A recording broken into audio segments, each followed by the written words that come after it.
আমার শিশু মুহাম্মদকে কোলে করে নিয়ে আছি। এত সুন্দর দান করেছেন আমার নবীর হাসিটা, আল্লাহ এত সুন্দর দান করেছেন। আমার নবী মুস্কে মুস্কে হাসতে নিষেধ করেছেন। আল্লাহ নবী মুস্কে মুস্কে হাসতেন। আমার নবী পাক সাল্লাল্লাহু আলাইহি ওয়াসাল্লাম নবী যখন কথা বলতেন, আল্লাহ নবী দয়ার নবী রহমাতাল লিল আলামিন নবী, ও ভাইজানেরা, আল্লাহ নবী দয়ার নবীর দাঁতের আপনার দন্ত মোবারকের ফাঁকা দিয়ে নূর বার হয়ে যেত। জোরে বলুন সুবহানাল্লাহ। সাহাবীরা বর্ণনা করেন, আমরা লক্ষ্য করে দেখতে পেতাম রাসূলুল্লাহর সামনের দুটো দাঁতের ফাঁকা দিয়ে নূর চমকাতো, নূরটা বার হয়ে যেত। আল্লাহ আমার আপনার নবীকে এত সুন্দর করেছে। ও ভাইয়ানেরা, মুরব্বি আব্বারা, শুধু তাই নয়, তাই আম্মা জান আমিনা বর্ণনা করেন আমার নবী দয়ার নবী ভূমিষ্ঠ হলেন।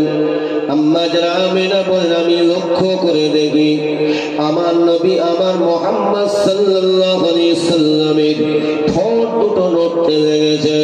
ঠোঁট দুটো যখন আমি আমিনা লক্ষ্য করে দেখি ঠোঁট দুটো কেন নড়ে, জিহ্বাটা নড়তে লেগেছে। মা আমিনা বলেন, আমি ওই সময় কানটা লাগিয়ে দিলাম ঠোঁটে, আমার কানটা আমার নবীর ঠোঁটে লাগিয়ে দিলাম, আমার শিশু মুহাম্মাদের ঠোঁটে লাগিয়ে দিলাম। কিন্তু আমি আমিনা একটি আওয়াজ শুনতে পাই, আমার শিশু মুহাম্মাদের জবান মোবারক থেকে, কণ্ঠ থেকে আওয়াজ হয়, ইয়া হাবিবি উম্মতি উম্মতি উম্মতি। ও ভাইজানেরা, আমার নবী পৃথিবীর জমিনে আসলেন, ভূমিষ্ঠ হলেন। জবান মোবারকের ভিতর থেকে আমাদের কথাটাই নবী আমার বলতে লাগেন, ইয়া হাবিবি উম্মতি উম্মতি। চিন্তা করে দেখেন আমরা কোন নবীকে পেয়েছি বাবা, চিন্তা করে দেখেন আমরা কোন নবীকে পেয়েছি বাবা। ও ভাইজানেরা, মুরব্বি আব্বারা, সেই নবী হারা যদি হয়ে আমরা কবরে যাই, আমাদের পরিণতি বড় ভয়াবহ হবে।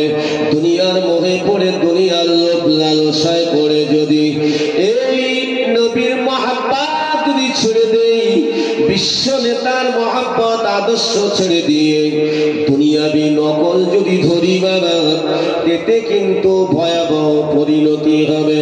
কেননা দুনিয়ায় নকলে ভরে গেছে, ঠিক কিনা বলেন? ও ভাইজানেরা, যারা দুনিয়ার জন্য ছোটে আর ওই দুনিয়াদারি মানুষের পিছনে বাবা, দুনিয়া কিছু পাওয়ার আশায় নিজের মানটা পর্যন্ত বিক্রি করে দেওয়ার চেষ্টা করে কিনা বলেন? মুসলমান ঘরের ছেলেরা, সমাজে শুনে রেখে দিন, আপনি যদি মুসলমান বলে দাবি করেন, আমি যদি মুসলমান বলে দাবি করে থাকি, পৃথিবীর জমিনে যদি আপনার আমার নেতা বলে কেউ থাকে, তিনি অন্য কেউ নন, তিনি হলেন আখিরি পয়গম্বর হযরতে মুহাম্মদুর রাসূলুল্লাহ সাল্লাল্লাহু আলাইহি ওয়াসাল্লাম। জোরে বলুন। আর যদি সেই আমাদের নবী মুহাম্মদ রাসূলুল্লাহ সাল্লাল্লাহু আলাইহি ওয়াসাল্লাম এই নেতার আদর্শ যার ভিতরে থাকবে, আপনি তাকে তার আদর্শ মানবেন, তাহলে আপনি নবীর আদর্শটা পেয়ে যাবেন। ঠিক কিনা বলেন? দুনিয়া করে পাগল, দিন নাই, শরিয়ত নাই, ইসলাম বিরোধী, শরিয়ত বিরোধী কাজ। জীবন চলে গেলেও আপনি দুনিয়া চান না আখেরাত চান, কোনটা আগে বলেন? কোনটা চান? আখেরাতটা ভালো চান তো? দুনিয়া কদিন? তাহলে জীবন চলে গেলেও শরিয়ত বিরোধী যারা কাজ করবে, ইসলাম বিরোধী যারা কাজ করবে, নবী বিরোধী যারা কাজ করবে, তাদের সঙ্গে চলা যাবে যাবে না। মুসলমান অনেক ছেলেরা, যুবকেরা, মুরব্বী, আপনারা শুনে রেখে দিন, জেনে রেখে দিন বাবা, আমার নবী, দয়াল নবী, রাহমাতাল লিল আলামিন নবী, তিনি ছিলেন ইমামের ইমাম, তিনি ছিলেন নেতার নেতা। সেই নবী আমার আবু জাহিলের কাছে গিয়েছে, যে আবু জাহিল দুনিয়ার জমিনে বড় নেতা বলে মনে করত। ও ভাই জানেরা, তার কাজ ছিল কি বাবা? মানুষকে কষ্ট দেওয়া, মানুষের অর্থ সম্পদ গুলো কেড়ে নেওয়া। সে ছিল জগতের বুকে, সে বড় নেতা বলে মনে করত। ও ভাই জানেরা, কিন্তু আমার নবী, দয়ার নবী, রাহমাতাল লিল আলামিন নবী ছিলেন। দুনিয়ার মানুষের কষ্ট আমার নবী কোনদিন দেওয়ার জন্য আসেননি, অধিকারকে বুঝিয়ে দেওয়ার জন্য এসেছিলেন। ও ভাই জানেরা, ও আমার মুরব্বী আব্বা জানেরা, কিন্তু আবু জাহিল সে তো ছিল জালিম, অত্যাচারী, ঠিক কিনা? এতিমের মালগুলো ভক্ষণ করে নিত, গরিবের মালগুলো ভক্ষণ করে নিত, নিজে আত্মসাৎ করত বাবা। মানুষের কাছে টাকা নিলে আর ফিরিয়ে দিত না, তার কাছে আসলে তাড়িয়ে দিত বাবা। আবু জাহিলের কাজ ছিল এটাই। সেই যুগে ওই ছিল, ওই যুগে বড় নেতা। একদল তার পিছনে ছুটত, তার অনুসারী হয়ে যারা মরেছে আজ তারা বুঝতে পারছে, তাদের খবর আছে, ঠিক না বল? আর যারা ওর থেকে সরে এসে প্রিয় নবী মুহাম্মদ রাসূলুল্লাহ সাল্লাল্লাহু আলাইহি ওয়াসাল্লামের আদর্শকে ফলো করে, নবীকে ভালোবেসে ইসলামের পথে এসেছেন, কোরআনের পথে এসেছেন, আজকে তারা জান্নাতি বাগানের মধ্যে আরাম করছে। অনন্তকাল তারা আমার আল্লাহর দয়া, আল্লাহর রহমত তাদের উপরে বর্ষণ করে বলেছে।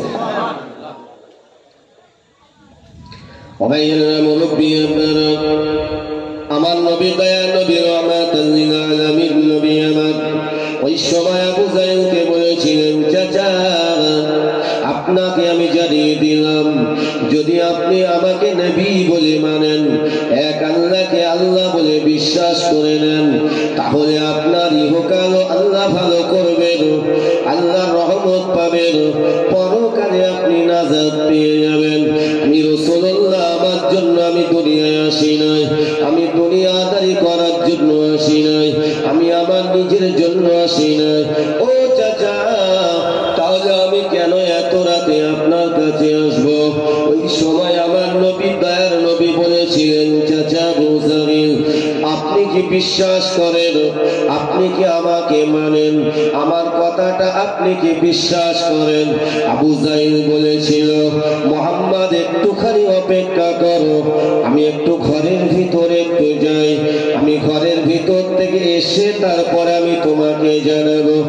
আহারে আমার নবী, দয়া নবী, রাহমাতাল লিল আলামিন নবী আমার বড় আশা নিয়ে দাঁড়িয়ে আছেন, বড় আশা নিয়ে দাঁড়িয়ে আছেন আল্লাহর নবী। ওই সময় আমার আপনার নবী যখন দাঁড়িয়ে আছে, আবু জাহিল ঘরের ভিতর থেকে একটা চাবুক হাতে করে নিয়ে ঘরের বাইরে চলে আসলো। নিষ্ঠুর আবু জাহিল, তার ভিতরে এতটুকু দয়া হলো না, মায়া হলো না। সে বলতে লাগলো, মুহাম্মদ তুমি আমার কাছে এসেছো, তুমি আমাকে আমার কাছে এসেছো, তুমি এমন করে প্রচার করতে, তুমি আমার সব থেকে চরম শত্রু, আমার পথের কাঁটা। কেননা আমার সমস্ত কাজে সব বাধাপ্রাপ্ত হয়ে যাচ্ছে তোমার জন্য। কেননা বাবা, হক কথা বললে যারা বেহক পথে চলে তাদের তো কাঁটার মতো বিদ্ধ হবে, ঠিক কিনা? ও ভাই জানেরা, যারা হারাম খায়, এই হারাম খোরদের বিরুদ্ধে বললে মুসলমান হারাম খোরের গায়ে লাগবে, লাগবে কিনা? যারা সুদের কারবার করে, যারা সুদকে গ্রহণ করে, ও ভাইরা, সুদের কথা বললে সুদখোরের রাগ হবে। রাগ হবে। হক কথা ন্যায় কথা বললে কাদের রাগ হবে? যে ওই কাজের কাজই।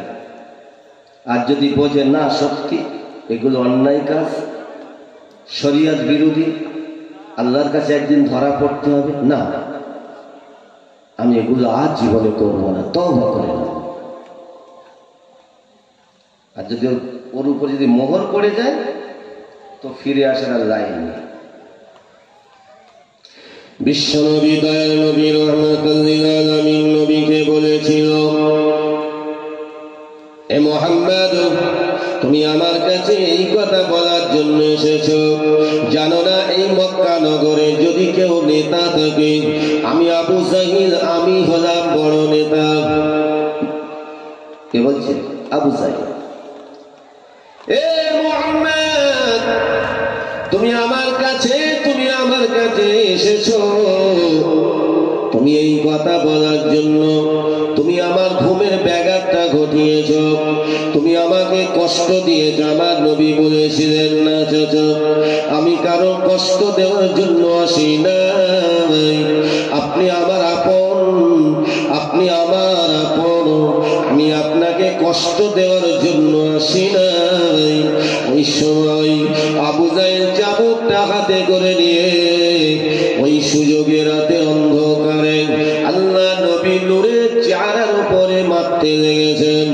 নবী পাক সাল্লাল্লাহু আলাইহি সাল্লাম দাঁড়িয়ে রয়েছেন। আমার নবী একবারও আবু জাহেলের বিরুদ্ধে আল্লাহর কাছে নালিশ করেন নাই। আমার নবী দয়ার নবীকে মারছে, আল্লাহ নবী দয়ার নবী সবর করে দাঁড়িয়ে আছেন, ধৈর্য ধরে দাঁড়িয়ে আছেন। রাসূল পাক সাল্লাল্লাহু আলাইহি সাল্লামের নূরের চেহারাটাকে ক্ষত বিক্ষত করে দিল। আল্লাহ নবী দয়ার নবী আর দাঁড়িয়ে থাকতে পারলেন না।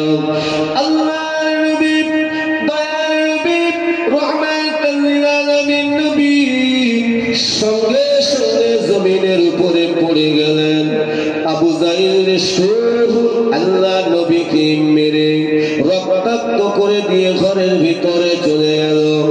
ওই সময় আম্মা জান খাদিজা রাদিয়াল্লাহু তাআলা আনহা ওই সময় চিন্তা করতে লাগলেন, এত সময় চলে গেল আমার নবীকে এখন আসেন না। আম্মা জান খাদিজা আমার আপনার নবীকে জীবনের থেকে বেশি ভালোবাসতেন। ও ভাইরা, সমস্ত ধন সম্পদ সব রাসূলুল্লাহর কদমে দিয়ে দিয়েছিলেন, আল্লাহর রাস্তায় দান করে দিয়েছিলেন। বলবেন না সুবহানাল্লাহ?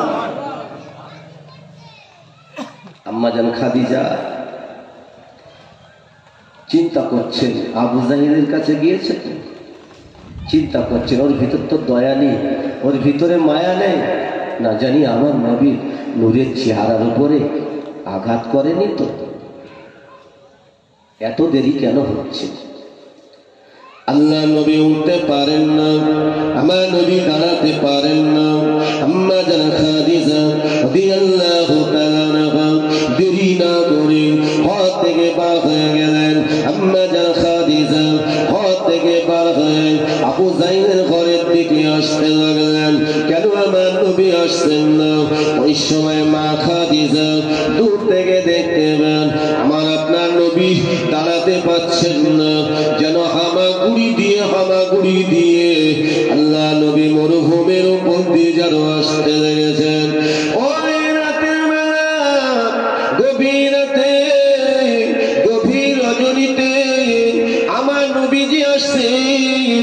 আল্লাহ নবীর নূরের চেহারাটা পূর্ণিমা চন্দ্রের থেকে যেন ঝলঝল করছে বাবা, এমন করে যেন মরুভূমির বালুকোনার উপর দিয়ে যেন আমার আপনার নবী দয়া নবী যেন গড়িয়ে গড়িয়ে আসতে লেগেছে। মা খাদিজা তিনি লক্ষ্য করে দেখেন দয়ার নবী আমার মায়ার নবী এইভাবে কেন আসতে লেগেছেন। আল্লাহ নবী দয়ার নবী রাহমাতুল লিল আলামিন নবীর কাছে ছুটে ছুটে চলে গেলেন। ও ভাইজানেরা, আম্মা জান খাদিজা খাদিজা গিয়ে দেখেন কিনা আল্লাহ নবীর নূরের চেহারাটা রক্তে লাল হয়ে গেছে। আল্লাহ নবীকে বলেছি ইয়া রাসূলুল্লাহ ইয়া হাবিবাল্লাহ, হুজুর বেয়াদবি মাফ করুন, হুজুর আমি আপনাকে বলেছিলাম আবু জাইলের ভিতরে মায়া নাই, আবু জাইলের ভিতরে দয়া নাই। হুজুর আপনাকে কি হালত করেছে। আল্লাহ নবী দয়ার নবীকে খুব কষ্ট করে হযরত খাদিজা ঘরে নিয়ে আসলেন। আল্লাহ নবীকে সেবা শুশ্রূষা করলেন। আম্মা জান খাদিজা এত রাগান্বিত হয়ে গেলেন আবু জাইলের উপরে। আম্মা জান খাদিজা আমার নবীর কষ্ট দেখে, আমার নবী নূরের চেহারা ক্ষত বিক্ষত দেখে খাদিজা আবু জাইলের বিরুদ্ধে বদদোয়া করবেন। আল্লাহ নবী দয়ার নবী নূর নবী আমার আম্মা জান খাদিজার মুখটাকে চেপে ধরে বলেছে, খাদিজা রে, ও বিবি খাদিজা, বদদোয়া করো না, বদদোয়া করো না। আবু জাইল কেন কারোর জন্য বদদোয়া করো না। আমি রাসূলুল্লাহ পৃথিবীর জমিনে এসেছি বদদোয়া করার জন্য আসি নাই। আল্লাহ পাক আমাকে রহমাতাল লিল আলামিন করে পাঠিয়েছেন। ও বিবি খাদিজা রে, আবু জাইল যদি মানো না মানে আল্লাহর কাছে দোয়া করি আল্লাহ পাক যেন, আল্লাহ তাআলা যেন ওর আওলাদের উপরে যেন আল্লাহ পাক কবুল করে। আবু জাইল মানানি আসল দরজার কাফের হয়ে মরে গেছে, কিন্তু আবু জাইলের ছেলে ইকরামা আমার আপনার নবীর সাহাবী বেড়ে গেছিলেন। জোরে বলে সুবহানাল্লাহ। আমার নবী মার খেলেন, কত কষ্ট সহ্য করলেন, তথাপি আবু জাইলের বিরুদ্ধে কোনো নালিশ আল্লাহর কাছে করেন। কিন্তু আমার আল্লাহ তিনি তো ভালোই জানেন ও ঈমান আনবে কি আনবে না, ঠিক কিনা? তাই আল্লাহ পাক রব্বুল আলামিন